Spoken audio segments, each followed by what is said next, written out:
Padi. Dahulu kala, terdapat sebuah desa yang bernama Tumbang Limau yang terletak di tepian Sungai Kalang yang ada di Kecamatan Antang Kalang. Desa itu dipimpin oleh Datu Beritu Taun. Sebagai seorang kepala desa, Datu Beritu Taun dikenal memiliki sifat yang bijaksana. Datu Beritu Taun memiliki seorang anak perempuan yang bernama Putri Liung. Putri Liung sangatlah cantik dan juga mewarisi sifat bijaksana dari sang ayah. Namun, Putri Liung berbeda dengan gadis lainnya. Ia gemar memburu dan juga ia pun mahir memainkan kuntau. Oleh karena itulah banyak pria yang tidak berani mendekatinya. Suatu hari di desa tersebut diadakan pertunjukan kuntau. Dengan percaya diri, Putri Liung pun memainkan permainan kuntau.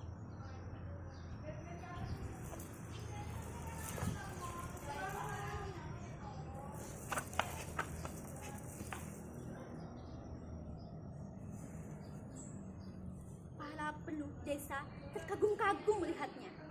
Tiba-tiba ada seorang pemuda datang menemaninya bermain kuntau. Pemuda itu bernama Tarang, seorang pemuda tampan incaran gadis-gadis desa. Banyak para pemuda lainnya merasa iri dengan si Tarang. Demikian juga dengan gadis-gadis desa yang merasa iri dengan Putri Liung. Lihatlah betapa tampannya si Tarang. Andai saja aku bisa memilikinya. Hei Lendang, mana mungkin si Tarang mau dengan wanita sepertimu? Pasti ia lebih memilih wanita cantik sepertiku.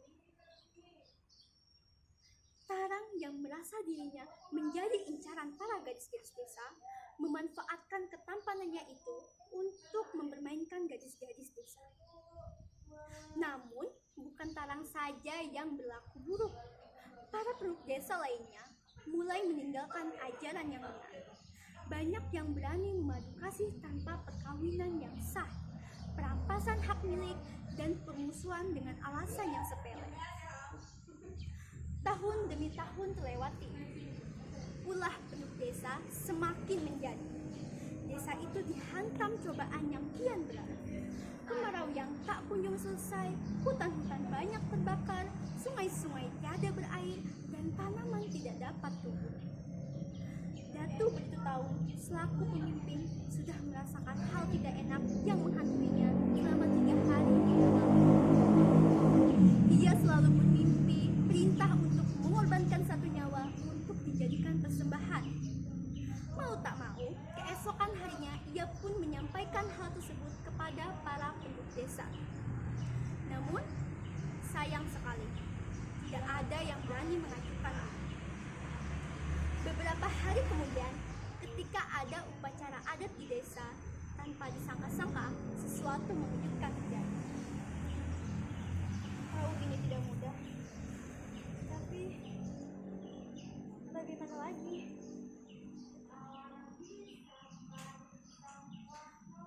Wahai penduduk desa, aku tahu ini tiba-tiba, tapi aku hanya ingin mengatakan bahwa aku sudah bersumpah kepada para dewa dan aku ingin mengorbankan nyawaku. Saat itu pula, semua penduduk desa terkejut tanpa terkecuali Ibu Putri Liung. Tidak anakku. Kau adalah satu-satunya anak kami. Kau adalah anak pemimpin desa ini, nak. Kau adalah satu-satunya harapan kami. Bagaimana mungkin ibu bisa melepaskanmu begitu saja?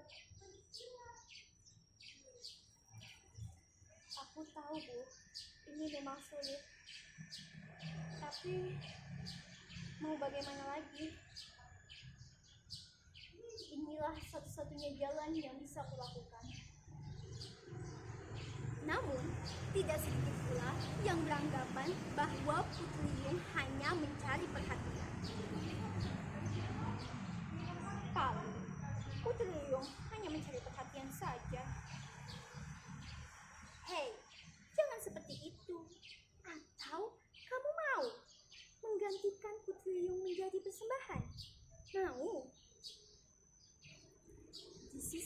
lain, Tarang yang tak kalah terkejut akhirnya bersuara.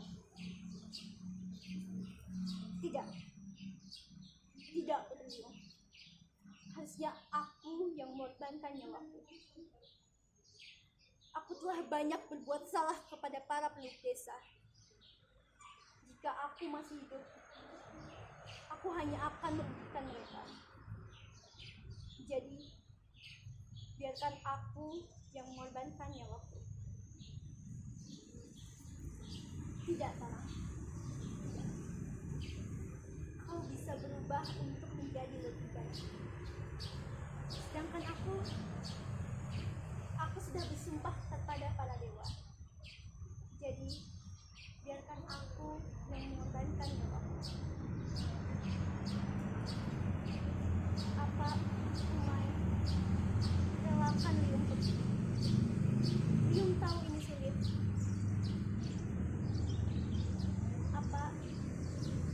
Apa pasti mengerti dengan keputusan Liung? Datu Beritu Taung yang sangat terkejut hanya bisa memandang putrinya dengan tatapan yang sedih. Ia pun menyadari bahwa keputusan Putri Liung tidak dapat diganggu oleh siapapun. Hari persembahan pun tiba. Upacara akan dilangsungkan. Berjejal-jejallah penduduk untuk menyaksikan upacara tersebut. Di tengah-tengah lapangan, berdirilah Putri Liung dengan pakaian upacara yang serba lengkap. Namun, tidak tampak sedikit pun ketakutan dari wajahnya. Usai dilakukan segala macam ritual, kedua Anggojo pun maju ke depan untuk menjalankan tugasnya.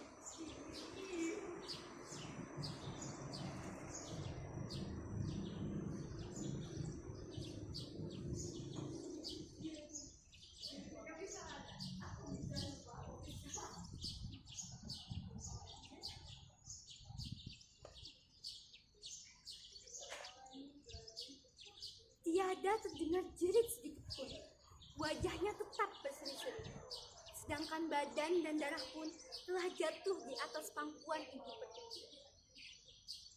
Usai kejadian tersebut, kilat sambung menyambung. Awan pun mendung seakan turut berduka. Kemudian disusul hujan lebat yang tiada henti semalaman. Rupanya, dosa para penduduk telah diampuni oleh para dewa. Keesokan harinya, untuk mengobati rasa rindu ibu Putri Liung, beliau pun kembali ke lapangan untuk melihat tempat Putri Liung mengakhiri hidupnya. Di sana dijumpai semacam tumbuhan yang mirip dengan rerumputan dengan buah yang bergulir-gulir. Semenjak itulah, para penduduk desa mengenal apa yang dinamakan tumbuhan padi, dan mereka menganggap bahwa Putri Liung telah menjelma pada butir-butir padi dan disebut sebagai Dewi Pertanian. Demikianlah kisah asal mula padi yang dapat saya sampaikan. Terima kasih.